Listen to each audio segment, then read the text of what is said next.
மனதை எப்படி கட்டுப்படுத்துவது? நீங்கள் எப்போதாவது தியானம் செய்ய முயற்சி செய்திருக்கிறீர்களா? ஆனால் கண்களை மூடினவுடன் மனம் இன்னும் வேகமாக ஓடத் தொடங்குகிறது. ஏன் இப்படியாகிறது? மனதை உண்மையிலேயே கட்டுப்படுத்த முடியுமா? Please like, share, subscribe and comment செய்யுங்கள். பக்தன்: சுவாமி, மனதை எப்படி கட்டுப்படுத்துவது?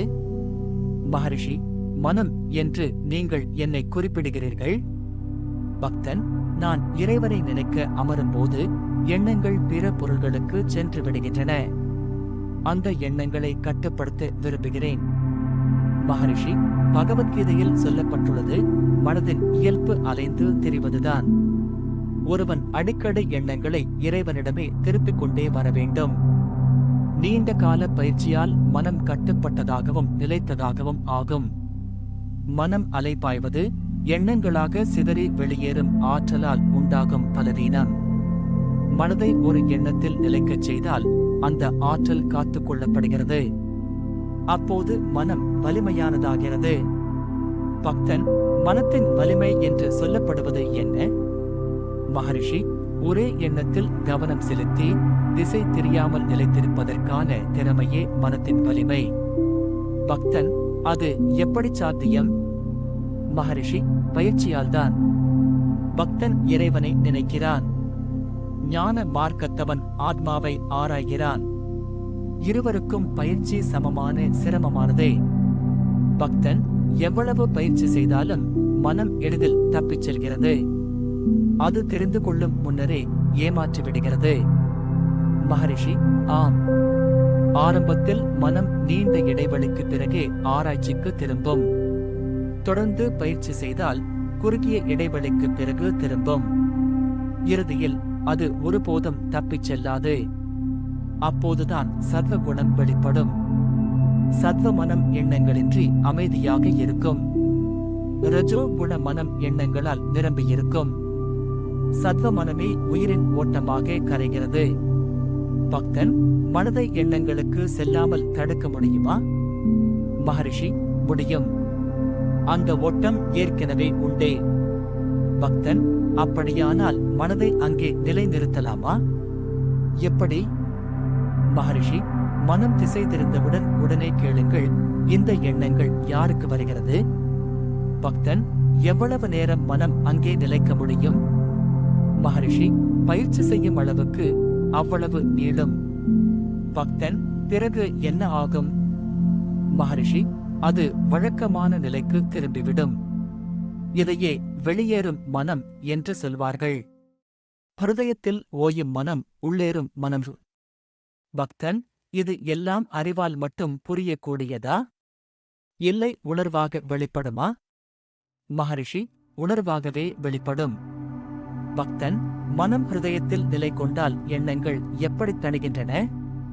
மகரிஷி: மிகுந்த விருப்பமும் குருவின் உபதேசத்தின் மீதான ஆழ்ந்த நம்பிக்கையாலும். பக்தன்: இதனால் என்ன பயன்? மகரிஷி: 1. விருப்ப சக்தி அடக்கப்படுதல், ஒருமைப்பாடு வளர்ச்சி. 2. காம கோபங்கள் அடக்கப்படுதல், வைராக்கியம் வளர்ச்சி. 3. சமத்துவம் வளர்ச்சி, எல்லோரிடமும் சமபாவனை. பக்தன்: ஆனால் சுவாமி, ஏன் இந்த சுய விசாரணை போன்ற கடினமான முறையை பின்பற்ற வேண்டும்? ஒளியை நோக்கி அமர்வது, மூச்சை அடக்குவது, இசையை கேட்பது, மந்திர ஜபம் செய்வது போன்ற எளிய வழிகள் இல்லையா? மகரிஷி: அவை தற்காலிக பலன்கள் தரும். ஒளியை நோக்கினால் மனம் மயங்கிவிடும், நிலையான பலன் இல்லை.